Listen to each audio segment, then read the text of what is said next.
selama-lamanya hidup kami semua hanya bagi Kristus. Terima kasih Tuhan, Kau sudah hadir di tengah-tengah kami. Biarlah pada saat ini Tuhan, kami akan belajar dari kebenaran firman-Mu. Kami perlu firman-Mu Tuhan untuk menguatkan kami. Kami perlu firman-Mu untuk mengubah paradigma kami. Kami perlu firman-Mu untuk kami semakin mengenal Engkau dan membuat kami semakin mengasihi Tuhan dalam kehidupan ini.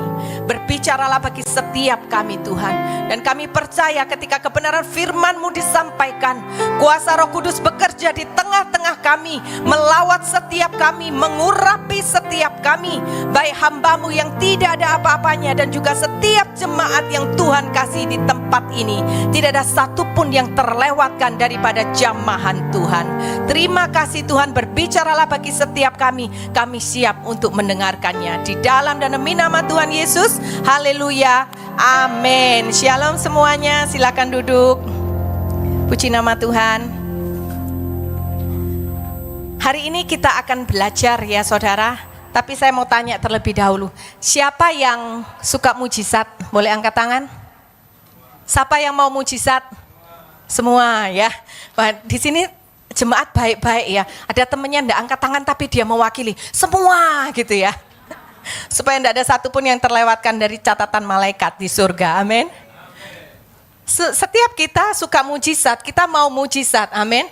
Tapi ketika mujizat Tuhan berikan, itu bukan saja hanya sekedar Tuhan memberikan mujizat kemudian tidak terjadi apa-apa. Hari ini kita akan belajar bahwa ternyata Tuhan itu berbicara melalui mujizat. Amin.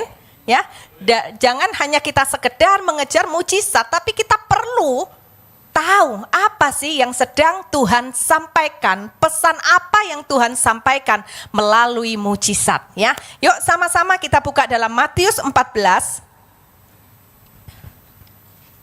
Matius 14 ayat 13 sampai 21 ya. Matius 14 ayat 13.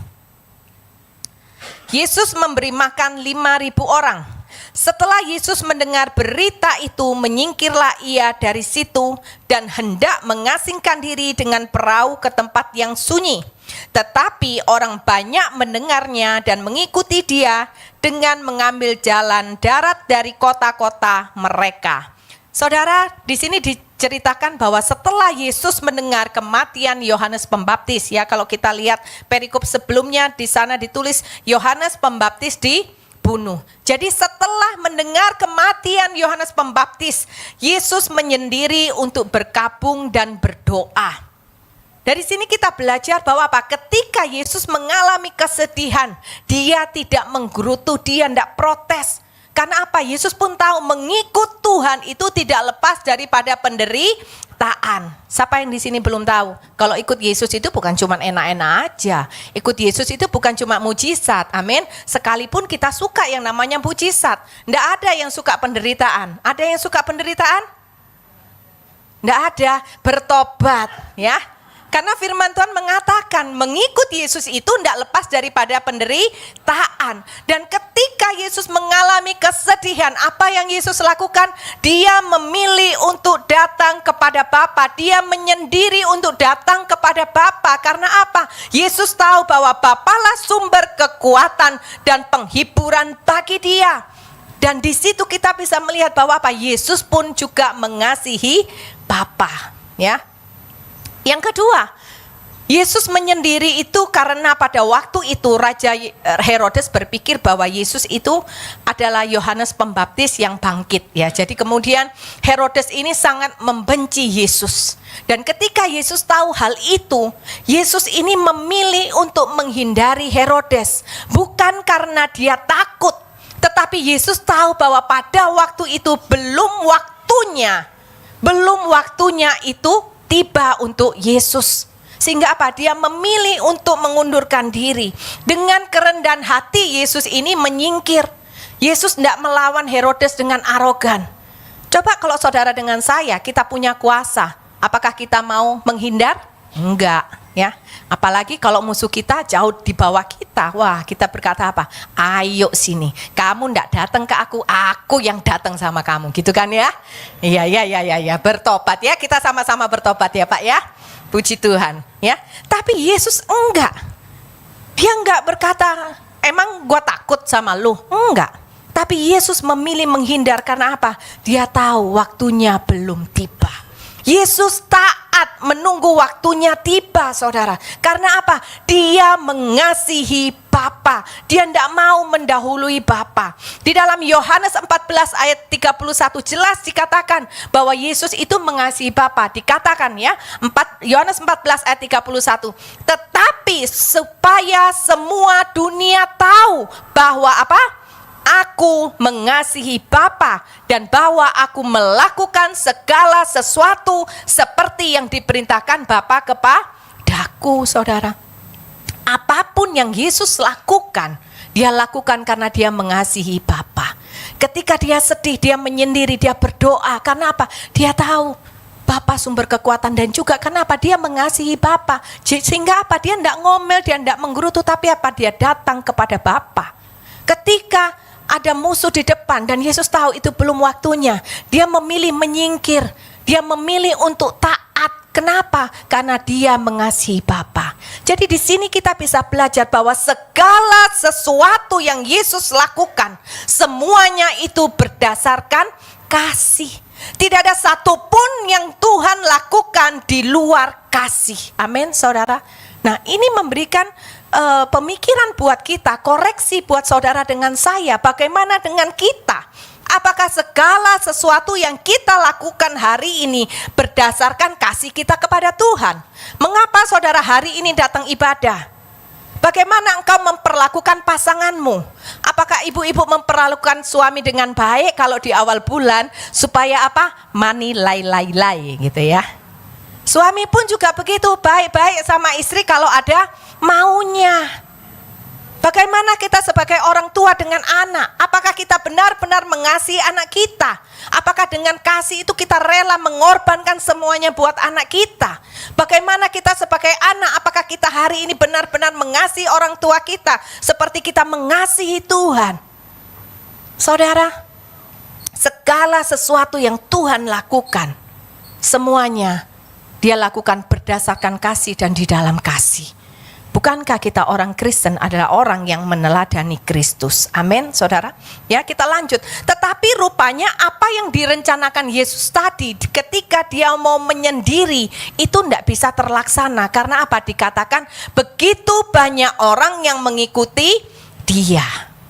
Saudara, pada waktu itu Yesus itu lagi sedih ya. Dia lagi mau menyendiri, dia lagi berkabung, dia lagi mau berdoa, dia lagi tidak mau ketemu orang. Tapi ternyata yang dijumpai justru apa? Banyak orang. Bukan cuma 1-2 orang, tapi banyak orang. Kalau kita di posisi Yesus kira-kira gimana? Lagi mau istirahat nih ya saudara. Pulang dari luar kota mungkin ya, pulang dari jalan-jalan, baru sampai rumah. Kemudian banyak orang datang ke rumah, enggak usah banyak, ada tamu datang. Saudara lagi capek banget, tiba-tiba tamu datang. Saudara gimana? Dalam hati, ya ampun, gitu ya. Gitu kan ya? Ada yang bilang, hei gitu ya. Kecuali yang datang tahu, wah ini yang datang ini mau ngasih kerjaan cuan banyak. Wah saudara walaupun capek saya percaya tetap semangat 45 gitu ya. Saya pun juga pernah mengalami seperti ini saudara. Saya baru pulang pelayanan dari luar kota, WA masuk. Ditanya, Bu sibukkah? Lagi ngapain? Saya jawab, saya baru sampai rumah. Pulang dari pelayanan dari luar kota. Sudah jelas-jelas saudara saya bilang, baru masuk rumah, pulang pelayanan dari luar kota. Bukannya kadang-kadang jemaat itu bilang, oh ya Bu, mat istirahat ya, gitu ya. Enggak, sudah malam saudara. Dijawab apa? Bu, saya telepon ya, mau konseling, penting. Bergejolak gini loh saudara hati nih. Dalam hati ya ampun baru masuk rumah. Mau saya kalau sudah baru masuk rumah, saya langsung bersih-bersih, mandi dan ketemu sama anak-anak, ngobrol gitu ya. Kebetulan sekarang anak saya 2 yang di rumah, 1 masih ada di luar negeri gitu ya. itu kepinginnya seperti itu. Habis ngobrol sama anak-anak pengennya apa? Doa terus tidur gitu kan ya. Tapi jemaat ini bilang, Bu, saya telepon ya. Enggak bilang, Bu, bisa enggak saya telepon? Enggak. Bu, saya telepon ya, mau konseling penting. Dikasih tanda seru, 1, 2, 3 gitu ya. Waduh. Pas juga lagi waktu saya bikin khotbah ini juga begitu. Bu, lagi sibuk kah? Saya bilang, oh saya lagi persiapan buat khotbah. Bukannya jemaat itu, saya berpikir jemaat akan bilang, oh ya Bu, maaf mengganggu, silakan lanjutkan. Enggak. Bu, saya telepon ya. Belum dijawab langsung kering. Ini hati ini loh saudara, bergejolak. Terima enggak ya? Mau kedagingan saya apa? Enggak terima, saya mau selesaikan dulu khotbah. Karena apa? Semakin lama saya selesaikan khotbah, semakin lama saya tidur. Gitu ya. Dan lagian kan, saya kalau buat khotbah itu ketika Tuhan sudah berikan saya rema, baru saya bisa buat gitu loh. Jadi ya mengikuti. Kalau Tuhan kasih H-1 ya saya baru buat H-1.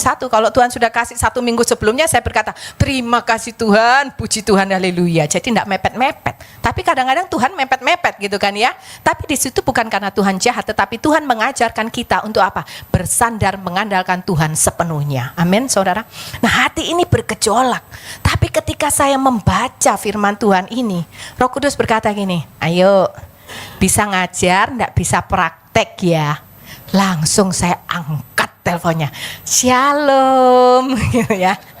Konseling berapa lama saudara? 1,5 jam, puji Tuhan, haleluya. Detik jam itu tidak bisa berhenti ya. Tapi saya bersyukur untuk apa? Tuhan mengajarkan kepada saya untuk saya mempraktekkan terlebih dahulu sebelum saya menyampaikan kepada saudara pagi hari ini. Amin saudara. Mari kita belajar daripada Tuhan Yesus. Bagaimana respon Tuhan, kita lihat di ayat yang ke-14 ya. Ketika Yesus mendarat, ia melihat orang banyak yang besar jumlahnya, maka apa saudara? Tergeraklah hatinya oleh belas kasihan kepada mereka, dan ia menyembuhkan mereka yang sakit. Dikatakan tergeraklah hatinya oleh belas kasihan. Mari kita belajar daripada Tuhan bahwa hidup ini tidak selalu terjadi seperti yang kita inginkan. Sama seperti saya tadi, maunya cepat bikin khotbah, maunya istirahat, tapi ada aja. Namun di dalam segala hal mari kita belajar, lakukanlah semuanya berdasarkan kasih. Dan ketika saya mempraktekkan itu, memang ada waktu yang terbuang untuk saya istirahat, ada waktu yang harus ditunda untuk saya mempersiapkan khotbah. Tetapi yang saya belajar, jikalau segala sesuatu kita lakukan berdasarkan kasih, itu mendatangkan sukacita bagi kita. Amin. Lihat saudara, ketika kita melakukan berdasarkan kasih, bukan hanya orang lain yang diberkati, tetapi kita sendiri pun diberkati, dan itu luar biasanya kasih Kristus. Amin saudara. Makanya firman Tuhan selalu mengatakan, lakukanlah dengan kasih, lakukanlah dengan kasih. Kenapa? Supaya itu mendatangkan sukacita bagi diri kita sendiri. Dikatakan tergeraklah hatinya oleh belas kasihan kepada mereka, dan ia apa? Menyembuhkan mereka yang sakit. Tanpa diminta, Tuhan Yesus melakukan mujizat. Yesus melakukan mujizatnya karena apa? Belas kasihannya kepada mereka. Pesan apa yang Yesus mau sampaikan kepada kita? Bahwa kita tidak perlu khawatir. Amin saudara. Tanpa diminta, mereka tanpa meminta. Mereka enggak bilang, Tuhan tolong sembuhkan, enggak. Tapi karena belas kasihannya, kemudian Yesus langsung action.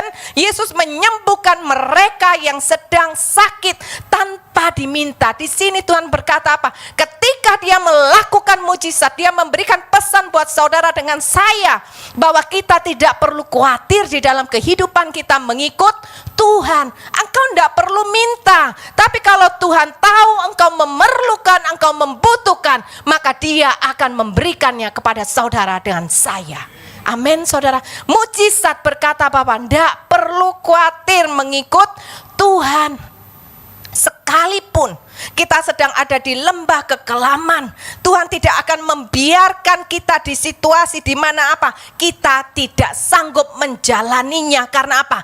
Belas kasihan Tuhan itu selalu ada buat saudara dengan saya. Amin. Di dalam penderitaan, di dalam pergumulan, belas kasihan Tuhan itu tetap ada. Tuhan tidak membiarkan, Tuhan tidak meninggalkan saudara.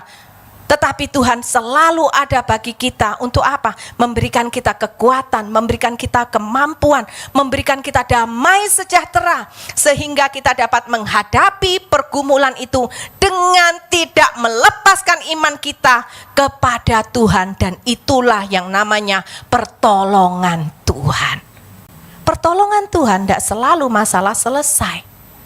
Tetapi ketika saudara ada di dalam lembah kekelaman, saudara merasa tidak ada satu orang pun yang ada bersama dengan saudara, Tuhan ada di sana bersama dengan saudara. Amin saudara. Itu adalah pertolongan Tuhan. Dan ketika Tuhan ada, maka dia ada dengan segala atributnya, yaitu apa?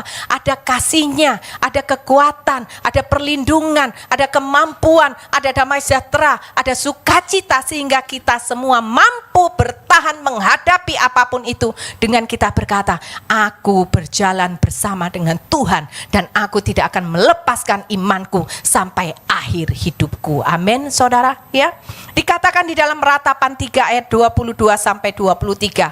Tak berkesudahan kasih setia Tuhan, tak habis-habisnya rahmatnya, selalu baru setiap pagi, besar kesetiaanmu. Karena kasih setianya selalu baru dan ada setiap pagi, maka kita tidak perlu khawatir.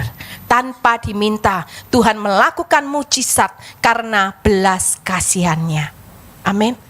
Kita belajar yuk, mujizat terjadi bukan karena kita terus minta sampai Tuhan itu dengernya dublek gitu ya.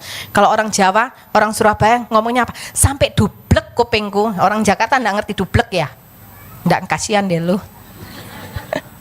Dublek itu sampai aduh kayak panas gitu ya, aduh sampai kita aduh stop lah sudah, iya wes sudah nih tak kasih wes diem ya, jangan ngomong lagi. Bukan seperti itu, tetapi Tuhan melakukan mujizatnya karena belas kasihannya. Dan melalui mujizat Tuhan berbicara kepada kita apa? Jangan khawatir. Karena di dalam Matius dikatakan apa? Siapakah di antara kamu yang karena kekhawatirannya dapat menambah sehasta saja pada jalan hidupnya? Kekhawatiran itu tidak mengubah apapun. Kekhawatiran tidak mengubah situasi masalahmu. Tetapi kekhawatiran itu malah menunjukkan bahwa kita adalah orang yang tidak beriman. Amin saudara. Sekali lagi mujizat mengajarkan kepada kita untuk apa? Tidak hidup di dalam ketakutan, tetapi kita harus hidup di dalam iman. Amin saudara. Yang pertama tadi poinnya, Tuhan melakukan mujizatnya karena belas kasihan untuk mengajarkan kepada kita tidak perlu khawatir. Amin ya.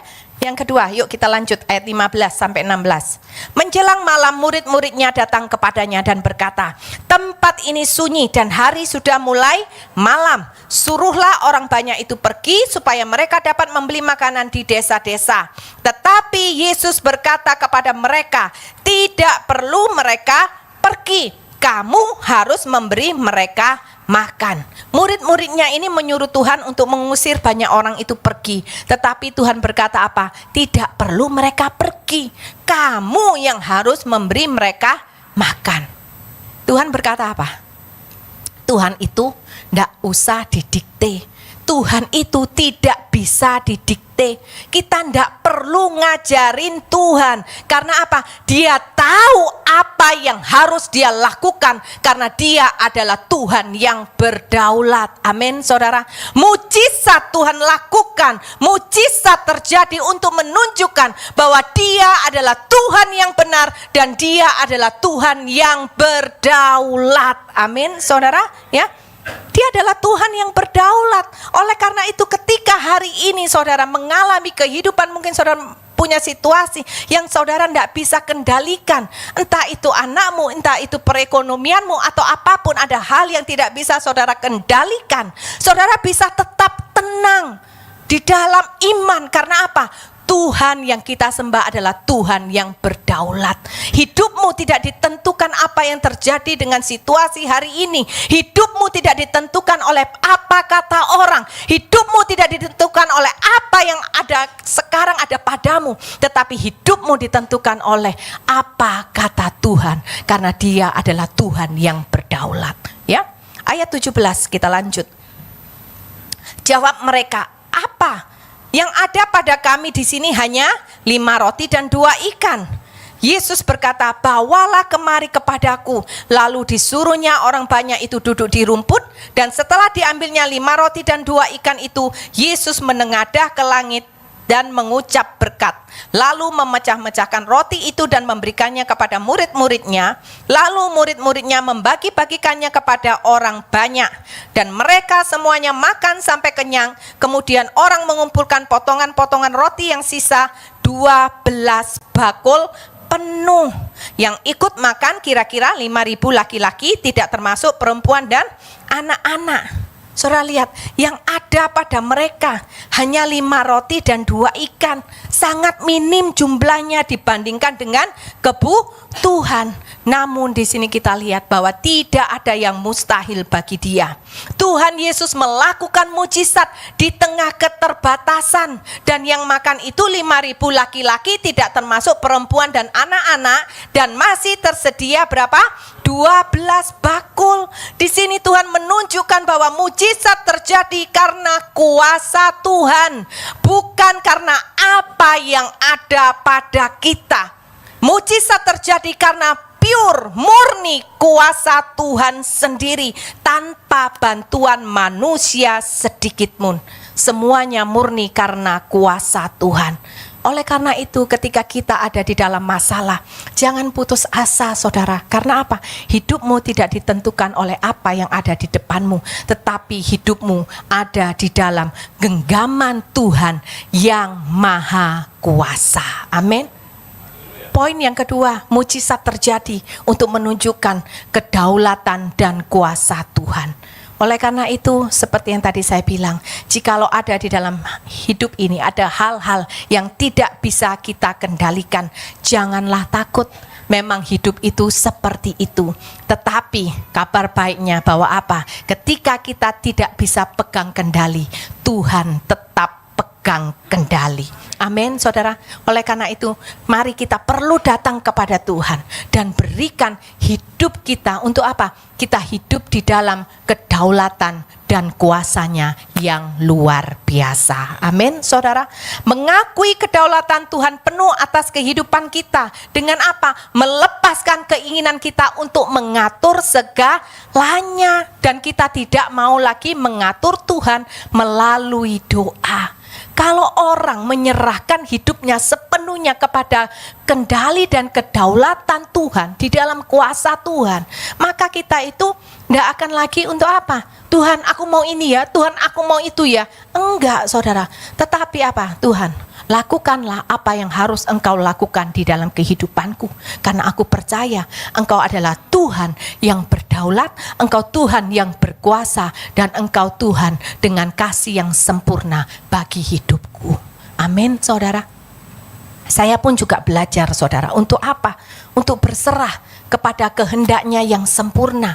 Tetapi percayalah, kehendak Tuhan yang sempurna itu adalah yang terbaik bagi setiap kita. Amin, saudara. Sudah beberapa lama saya belajar untuk berdoa. Ketika saya berdoa kepada Tuhan, saya tidak minta ABCD, enggak. Tetapi saya hanya berkata, Tuhan, biarlah kehendak-Mu yang terjadi atas suamiku, biarlah kehendak-Mu yang terjadi atas kehidupan anak-anakku, biarlah kehendak-Mu yang terjadi atas kehidupanku. Itu, saudara, yang saya doakan. Dan ketika mulai ada masalah, nah di situ, saudara, itu namanya ujian imannya, ya. Iblis itu memang tidak tinggal diam. Kadang-kadang iblis itu intimidasi kita gini, ayo saya mau lihat, bisa nggak kamu sekarang ngomong, Tuhan biarlah kehendak-Mu saja yang terjadi. Di depan ini loh ada masalah, bukan masalah kecil, masalah yang besar. Tetapi saya percaya, belajar dari kebenaran firman, apapun yang terjadi, masalah itu tidak bisa menentukan kehidupan kita. Amin. Yang menentukan kehidupan kita adalah Tuhan. Oleh karena itu yang perlu kita lakukan adalah apa? Hanya ikut Tuhan saja. Saya berkata, iblis, engkau tidak bisa goda aku. Dan saya tetap berdoa, Tuhan, aku tahu ada masalah besar di hadapanku, tapi aku percaya Engkau jauh lebih tahu. Bahkan Engkau ada bersama denganku mulai kemarin, hari ini, dan bahkan esok yang aku tidak tahu apa yang akan terjadi. Tuhan sudah hadir terlebih dahulu di sana. Sehingga saya berdoa bersama suami, saya berkata apa? Doa kita tidak akan berubah. Karena apa? Iman kita kepada Tuhan harus tetap teguh. Bukan ditentukan oleh masalah, tetapi karena kita lihat bahwa Dia adalah Tuhan yang sudah mati bagi kita di atas kayu salib. Dan saya tetap berdoa berkata, Tuhan, kehendak-Mu yang terjadi bagi keluarga kami. Amin, saudara. Ya. Yang terakhir, saudara, ketika mujizat itu terjadi, pernahkah saudara, siapa di sini yang pernah dapat mujizat? Angkat tangan. Ada yang belum pernah dapat mujizat? Perlu dibaptis ulang. Ya. Saya percaya setiap kita itu pasti pernah menerima mujizat. Tapi pernah enggak ketika kita terima mujizat terus kita tanya, Tuhan, kenapa aku sih Tuhan kok yang dapat mujizat? Aduh Tuhan, sakjane jangan loh Tuhan. Seharusnya Tuhan berikan mujizat sama itu loh Tuhan. Musuhku itu yang bencekno gitu ya. Musuhku yang yang paling menggemaskan.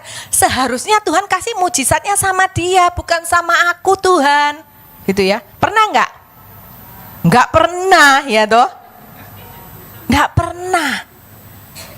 Karena ketika kita terima mujizat, kita bilang, wah sudah lupa semuanya. Bahkan kita juga lupa sama pemberi mujizatnya.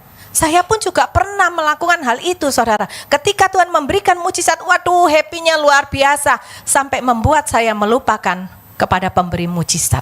Tapi di situ saya banyak belajar. Ya saudara. Nah, kita tidak pernah tanya sama Tuhan kalau kita terima berkat Tuhan. Tapi kalau kita dapat masalah, kita dapat ujian, kita protes sama Tuhan. Ya. Kalau mau disuruh bikin ketikan ini, waduh Bu, jangan cuma 10 lembar, 100 lembar, 1 rem aja saya bisa ketikkan untuk saya protes sama Tuhan. Tuhan kenapa begini? Bukankah saya sudah begini. Nah, kita semua perlu bertobat pagi hari ini. Amin, saudara. Jangan hanya ketika ada masalah kita tanya, why me God? Kalau terima berkat kita tidak pernah tanya. Mujizat seharusnya atau apa saudara? Mujizat itu seharusnya mengkoreksi dan mengingatkan kita bahwa bukan karena kita yang baik sehingga kita menerima berkatnya, bukan karena kita layak sehingga kita menerima mujizat Tuhan, tetapi semuanya karena Tuhan baik dan Tuhan yang melayakkan saudara dengan saya untuk menerima setiap berkat dan mujizatnya. Amin, saudara, ya. Jadi poin yang ketiga, mujizat itu memberikan pesan kepada kita bahwa apa? Kita ini tidak layak, tetapi semua karena anugerahnya. Oleh karena itu mari kita persembahkan kehidupan kita hanya untuk kemuliaannya saja. Amin.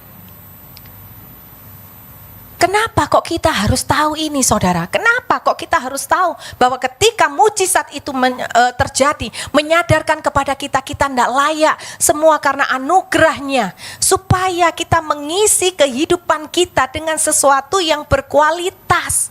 Amin. Mujizat terbesar yang kita terima adalah apa? Ketika Tuhan Yesus mati di atas kayu salib dan kemudian dia bangkit, untuk siapa dia lakukan itu semua? Untuk saudara dan saya. Itu adalah mujizat terbesar yang tidak pernah bisa dimengerti oleh dunia. Tetapi itu yang Tuhan berikan buat setiap kita, anak-anak yang dikasihinya. Amin, saudara. Jadi saya percaya bahwa setiap kita sudah terima mujizat. Apakah kita terima mujizat keselamatan itu karena kita layak? No. Apakah karena kita baik? Tidak. Tetapi semua karena anugerahnya yang melayakkan kita untuk menerima keselamatan, kebaikan, dan pertolongannya. Amin. Sehingga apa? ketika kita mengingat bahwa hidup ini loh adalah mujizat. Hidup kita ini adalah mujizat yang Tuhan berikan. Sehingga kalau kita menyadari hal itu, maka kita akan menjaga kehidupan kita dengan segenap hati ini. Amin. Saudara kalau punya barang yang berharga, apakah saudara mau taruh sembarangan? Enggak. Kalau bisa taruh di dalam berangkas lagi gitu kan ya. Double-double kalau bisa. Kalau bisa disembunyikan gitu ya. Saya dulu juga waktu masih kecil ya saudara, waktu masih 4 tahun, kalau dikasih jajan sama mama uang, dulu kan uang jajannya tuh 100 rupiah gitu ya, 50 rupiah. Itu sudah bisa beli bakso gitu ya tante ya. Tante manggut-manggut, biasanya tante juga biasa kasih gitu ya. Menurut saya uang ini berharga. Untuk satu nanti kapan kalau saya kepingin bakso, saya mau beli gitu ya. Memang saya kesukaannya makan bakso sampai hari ini gitu ya. Jadi orang-orang terdekat saya kalau sudah tahu, Bu, oh ya sudah tahu, pasti makan bakso gitu ya. Sampai saya pernah dengan seorang hamba Tuhan, pelayanan bareng-bareng, sampai hamba Tuhan itu berkata gini, Bu, bisa request enggak? Oh ya Pak, bisa. Kenapa Pak? Saya pikir dia mau perlu apa? Tolong hari ini jangan bakso lagi. Aduh, ya, dan ketika saya melihat uang 150 dan 50 rupiah itu berharga, yang saya lakukan apa? Saya tanam di tanah. Supaya orang lain enggak ada yang menemukan gitu kan ya. Dan ya itu polosnya anak kecil. 2 hari kemudian mau beli bakso, saya bingung, loh tak taruh di mana ya? Lah itu taman pekarangan rumah, halaman rumah begitu besar, saya sudah enggak ingat ditaruh di mana. Apa yang terjadi? Nangis saudara. Karena apa? Itu berharga buat saya. Nah kalau saudara tahu bahwa hidup ini adalah kehidupan yang berharga, engkau tidak akan main-main lagi dengan hidupmu. Engkau tidak mau lagi untuk kau hidup di dalam dosa. Amin saudara. Kita tahu bahwa kita bukan orang yang sempurna. Setiap saat kita bisa jatuh dalam dosa. Tetapi ketika engkau tahu hal ini, hidupmu berharga. Hidupmu adalah anugerah Tuhan yang dengan nyawanya dia korbankan buat kita. Maka ketika engkau berdoa, engkau tidak lagi cari mujizat, tapi engkau katakan adalah apa? Tuhan terima kasih karena aku sudah menerima mujizat di dalam kehidupanku, yaitu ketika engkau mati dan engkau bangkit lagi. Dan biarkan Tuhan hari ini aku hanya minta kekuatan penyertaan daripada engkau, supaya mujizat yang sudah aku terima ini di dalam kehidupanku, aku jaga benar-benar sampai akhir kehidupanku. Hanya nama Tuhan saja yang dipermuliakan. Amin saudara ya. Kalau kehidupan kita tahu semua ini anugerah Tuhan, maka apapun yang kita lakukan, ketika ada saudara kita yang jatuh, engkau tidak akan menghakimi dia, tetapi engkau tahu bahwa hidupnya itu juga berharga. Apa yang akan engkau lakukan? Engkau akan datang dan engkau akan tarik tangannya, engkau akan dekap, engkau akan rangkul, dan engkau akan berkata, engkau tidak sendirian, ada aku. Kita berdua dan bertiga bersama dengan Kristus, kita akan melalui semua ini. Amin saudara. Ketika engkau tahu kehidupanmu itu mujizat, sesuatu yang tidak layak tapi Tuhan layakkan. Ketika ada orang yang di dalam kesusahan, ketika engkau menolong orang itu, engkau akan menolong dengan apa? Dengan kemurahan hati. Ketika engkau mau memberi kepada orang lain, engkau tidak memilah-milah. Oh yang ini, oh dia tidak layak. Dia tidak layak aku tolong. Tapi yang ini, nah yang ini layak. Enggak saudara. Ya, setiap orang layak untuk kita tolong. Tapi pertolongannya itu beda-beda. Kalau seorang penjudi, ada teman yang suka judi, pertolongan itu bukan uang. Karena apa? Itu berarti saudara semakin menjatuhkan dia gitu ya. Wah ibu itu cepat, rasanya mungkin punya pengalaman ya bu ya. Betul ibu, itu semakin menjatuhkan ya. Tetapi apa yang bisa kita tolong itu tadi saudara, bahwa hidupmu dengan hidup dia sama-sama mujizat yang Tuhan berikan, sama-sama berharga. Maka apa? Engkau akan datang, engkau akan berdoa bagi dia. Ketika engkau melihat orang-orang di sekitarmu, engkau tidak akan melihat dengan mata jasmanimu memandang dari bawah sampai atas, bawah sampai atas. Ada kan ya yang begitu ya? Ada orang yang kepahitan loh saudara, konseling sama saya, Bu saya kepahitan dengan hamba Tuhan. Saya tanya, oh ya kenapa? Iya, baru pertama kali ketemu Bu, belum ngomong saya sudah kepahitan. Waduh saya bingung, kok bisa? Kok canggih? Saya heran loh, kenapa? Dia berkata, iya ketika saya bertemu dengan dia, Yang hamba Tuhan itu lakukan, melihat saya dari atas bawah. Saya memang hanya orang yang biasa, sederhana. Tetapi dari situ yang tadinya saya mau konseling sama hamba Tuhan itu, saya langsung berkata, enggak jadi konseling, saya pulang. Saudara, mari kita melihat semua orang dengan kita, enggak ada bedanya. Kita sama-sama orang yang tidak layak, tetapi Tuhan layakkan. Jangan menilai orang berdasarkan uang, posisi, kedudukan, apa yang dia punya. Jangan juga membandingkan kehidupanmu dengan kehidupan orang lain. Setiap kita, Tuhan itu punya cara yang unik, yang berbeda-beda. Tetapi setiap kita, Tuhan tetapkan punya satu tujuan yang sama, yaitu apa? Mempermuliakan nama Tuhan. Amin. Fokus apa yang ada pada kehidupanmu hari ini. Dan engkau berkata, apapun yang terjadi, aku tahu. Mujizat Tuhan berikan untuk mengingatkan bahwa hidupku adalah mujizat, hidupku adalah berharga, hidupku adalah anugerah. Maka apapun yang aku lakukan, apa yang aku perkatakan, apa yang aku pikirkan, dan apa yang aku perbuat, aku akan melakukannya hanya untuk Tuhan dan untuk kemuliaannya saja. Amin, Bapak Ibu Saudara, ya. Mujizat masih terjadi, tapi hidup kita tidak bergantung kepada mujizat. Jangan kita beriman karena kita hanya mengharapkan mujizat. Kita harus ingat bahwa mujizat sudah Tuhan lakukan di dalam kehidupan kita. Dan kehidupan orang beriman sudah dimerdekakan dari belenggu dosa dan diselamatkan melalui darahnya yang tercurah di atas kayu salib. Dan inilah mujizat terbesar yang tidak pernah dimengerti oleh dunia.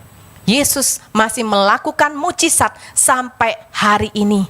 Tetapi kita juga perlu menggarisbawahi bahwa ketika mujizat itu terjadi, Tuhan sedang berbicara kepada kita. Yang pertama, bahwa mujizat terjadi karena belas kasihan Tuhan. Oleh karena itu kita tidak perlu khawatir. Yang kedua, mujizat terjadi untuk menunjukkan bahwa Dia adalah Tuhan yang benar dan berdaulat dan berkuasa. Oleh karena itu apa? Serahkan kehidupanmu kepada Tuhan yang berdaulat dan berkuasa. Dan yang terakhir, mujizat terjadi karena anugerahnya, bukan karena kita itu baik. Oleh karena itu persembahkan segenap hidupmu hanya untuk kemuliaan Tuhan. Amin, saudara. Mari kita bangkit berdiri, kita datang di hadapan Tuhan. Terima kasih Tuhan, bahwa Engkau sudah melakukan mujizat di dalam kehidupan kami. Hidup kami adalah mujizat yang Engkau berikan. Kami percaya bahwa sampai hari ini mujizat itu Tuhan tetap kerjakan di dalam kehidupan kami. Tapi kami belajar, ketika mungkin hari ini kami menghadapi hal-hal yang sulit Tuhan. Setiap kami ada pergumulan masing-masing. Ketika mungkin di dalam kehidupan kami menemui jalan yang tertutup. Ketika kami ada di hadapan kami yang ada hanya gelap. Kami melihat tidak ada jalan keluar. Tapi kami percaya firman-Mu menguatkan kami. Ketika Tuhan masih melakukan mujizat, itu berarti Tuhan berbicara, kami tidak perlu khawatir. Bahwa kehidupan kami ada di dalam tangan Tuhan yang benar. Engkau Tuhan yang berdaulat, Engkau Tuhan yang berkuasa, dan Tuhan yang mengasihi kami dengan kasih-Mu yang sempurna. Ketika kami hari ini ada di dalam lembah kekelaman, kami tahu Tuhan, kami tidak sendiri, tetapi ada Engkau yang bersama dengan kami. Sekalipun mungkin mata kami tidak bisa melihat kehadiran Tuhan, ketika kami belum melihat ada solusi dalam pergumulan kami, tapi bukan berarti Tuhan tidak ada bersama kami. Tuhan tetap ada dan Tuhan tetap berkarya dalam kehidupan kami. Biarkan kami bersabar menunggu waktunya Tuhan, sama seperti Engkau tetap menunggu waktu-Mu ya Tuhan. Dan kami percaya waktu Tuhan adalah waktu yang terbaik bagi setiap kami. Hari ini kami mau belajar. Kami tidak mau terlalu pusing dengan masalah yang ada. Tetapi justru yang menjadi agenda bagi setiap kami, apakah hari ini kami tetap mengerjakan mujizat yang sudah Engkau berikan, yaitu kehidupan kami dengan sungguh-sungguh berjalan di dalam kebenaran Tuhan. Tuhan, hari ini kami mau mengangkat tangan dan mengangkat hati kami kepada Engkau. Kami mau serahkan kehidupan kami sepenuhnya kepada Engkau, dan kami berkata, Tuhan, kerjakanlah apa yang harus Engkau kerjakan dalam kehidupan kami. Kami berserah sepenuhnya kepada kehendak-Mu, karena kami tahu kehendak-Mu itu yang terbaik. Sekalipun kehendak-Mu mungkin tidak sesuai dengan apa yang kami inginkan, justru di situ kami belajar, kami menyerahkan kehidupan kami kepada Tuhan yang berdaulat. Terima kasih Bapa, biarlah Engkau tetap terus bersama-sama dengan kami, supaya dalam kehidupan kami tetap mempermuliakan nama Tuhan sampai pada akhirnya. Dan ketika kami boleh bertemu dengan Engkau, Engkau akan berkata kepada kami, well done my servant. Terima kasih Tuhan Yesus. Biarlah puji, hormat, kemuliaan hanya kembali ke dalam satu nama, Tuhan kami Yesus Kristus. Mari kita semua yang sudah diberkati, sama-sama kita katakan amin. Tuhan Yesus memberkati.